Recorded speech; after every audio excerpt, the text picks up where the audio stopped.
Bienvenidos, mi nombre es Alberto Sifontes y tengo el gusto de compartir un nuevo capítulo en la serie Cómo estudiar la Biblia. En el video anterior, tomando en cuenta el trabajo de los traductores bíblicos para poner la Biblia en nuestro idioma, nos propusimos analizar Efesios capítulo 3, los versos 14 al 19. Antes de iniciar el proceso de análisis, leímos la carta varias veces con lápiz y papel en la mano, anotando palabras o frases que se repetían a lo largo de la carta. Pusimos atención también en las palabras o frases que conectaban párrafos entre sí, tratando de asegurarnos que entendíamos qué aspecto de lo que ya había dicho el apóstol estaba siendo introducido en el párrafo siguiente. Tomamos en cuenta los cambios en el desarrollo del pensamiento del autor, notando que Pablo comienza explicando sobre el amor de Dios para los efesios y con él mismo. En el párrafo que estudiamos hace énfasis en la necesidad de comprender y conocer el amor de Dios para luego dar ejemplos de cómo vivir en la plenitud de Dios. Nos dimos cuenta de que el apóstol estaba preocupado por sus amigos, los creyentes en Éfeso, porque el sufrimiento del apóstol estaba afectando a los efesios de sus emociones y pensamientos y poniendo en riesgo la tarea que se les había encomendado. Entonces, leímos nuevamente el texto de Efesios 3, 14 al 19, en la versión Reina Valera 1960. Y esto fue lo que leímos.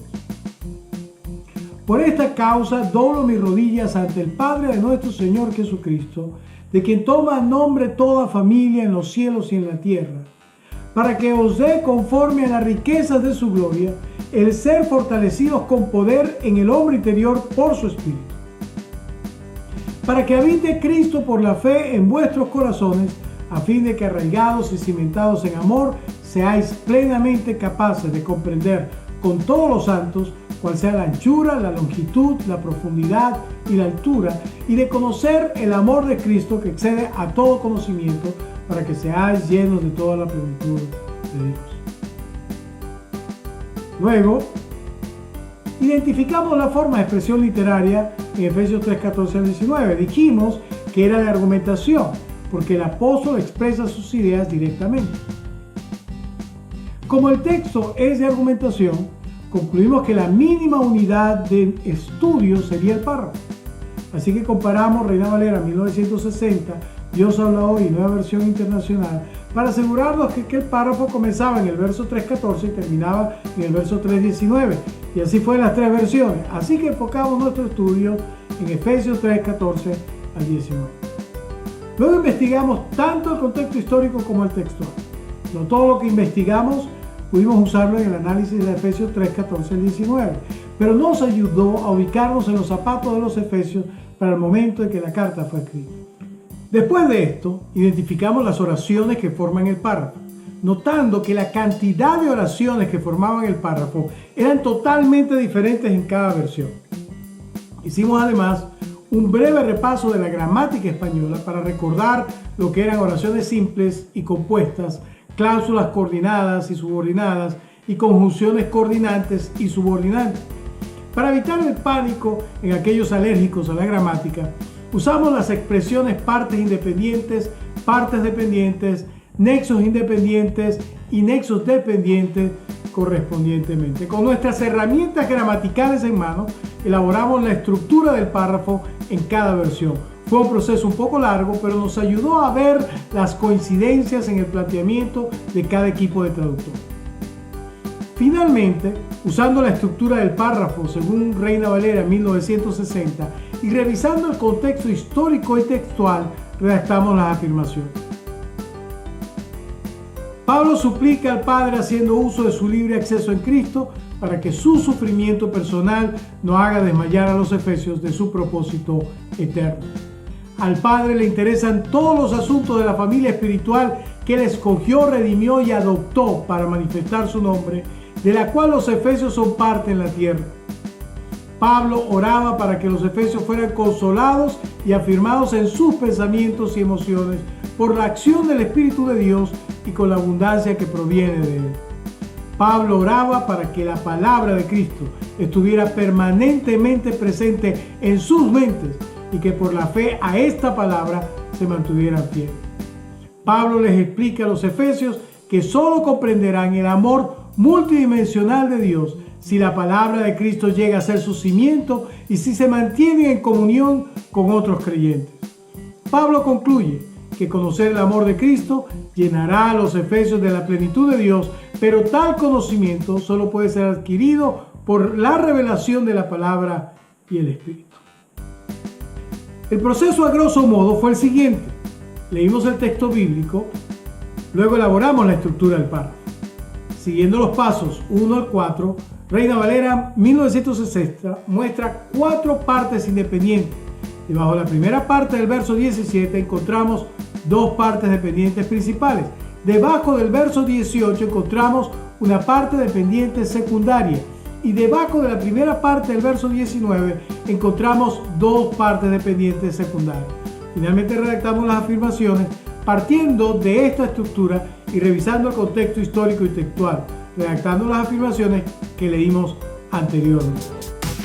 Ahora en el sexto paso identificamos cuál de todas las afirmaciones es la afirmación principal. Este paso es muy importante porque cada párrafo solo tendrá una afirmación principal y porque esta afirmación principal describirá el tema del párrafo.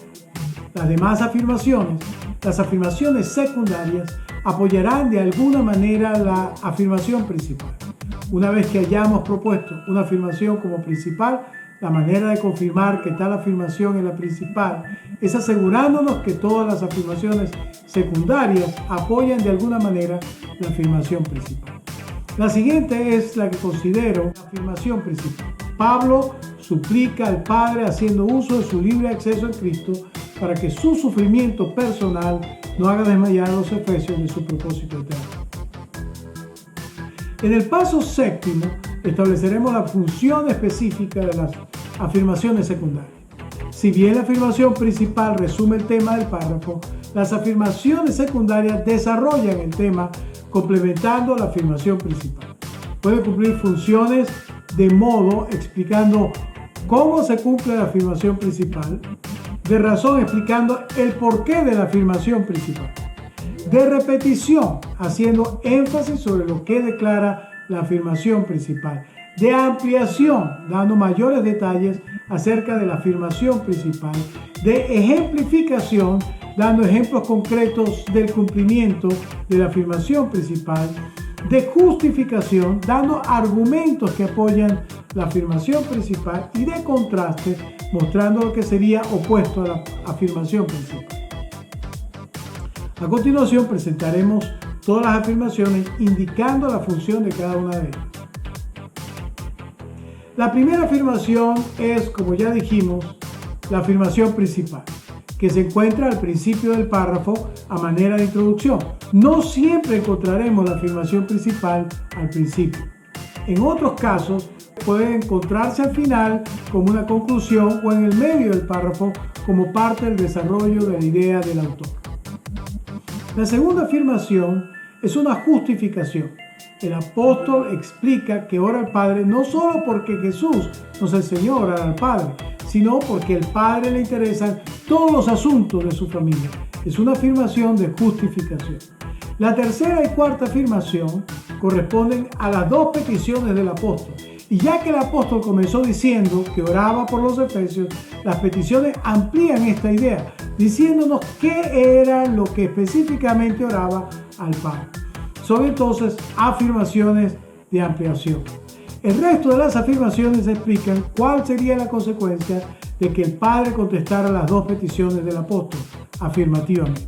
Son afirmaciones de razón, porque nos dicen qué va a pasar si la palabra de Cristo permanece en ellos y si por la fe son fieles a esa palabra. El siguiente paso, que sería el 8º paso en nuestro método de estudio bíblico, es la elaboración del bosquejo textual del párrafo. El objetivo del bosquejo textual es reorganizar las afirmaciones colocando la afirmación principal al principio, describiendo el tema del párrafo, y las afirmaciones secundarias debajo de la afirmación principal como el desarrollo del tema del párrafo. Aquí hay que hacer un poco de redacción adaptando las afirmaciones secundarias a la función que cada una de ellas tiene. De esta manera se comprueba cuánto hemos comprendido del párrafo. Yo he organizado el bosquejo textual de la siguiente manera. Pablo, preocupado por la reacción de los creyentes efesios a su sufrimiento, intercede por ellos ante Dios. Como la siguiente afirmación es una afirmación de justificación, comienzo la siguiente parte del bosquejo con la palabra ¿por qué? Porque a Dios le conciernen todos los asuntos de la familia espiritual que le escogió, redimió y adoptó para manifestar su nombre. Las dos siguientes afirmaciones son de ampliación y especifican lo que el apóstol está pidiendo ante Dios. Pablo pide que los efesios sean consolados y afirmados en sus pensamientos y emociones por la acción del Espíritu de Dios y con la abundancia que proviene de Dios. Y que la palabra de Cristo se mantenga presente en sus mentes para que por la fe esta palabra se mantuvieran fieles. Finalmente, las afirmaciones siguientes las he colocado debajo de la frase ¿para qué los creyentes efesios? Identificando estas afirmaciones como de razón, para que los creyentes efesios comprendan el amor multidimensional de Dios, si la palabra de Cristo llega a ser su cimiento y si se mantienen en comunión con otros creyentes y conozcan el amor de Cristo que solo puede ser adquirido por la revelación de la palabra y el Espíritu, para que sean llenos de la plenitud de Dios. El paso 9 es uno de los más importantes y depende de los pasos 1 al 8. Aquí redactamos la enseñanza central del párrafo en una oración breve que recoja el pensamiento de todo el párrafo. La idea central es lo que resume lo que el autor inspirado quiso comunicar a sus destinatarios originales. La idea central estará alrededor de la afirmación principal y de las afirmaciones que amplíen la idea principal. Así que quedará de la siguiente manera.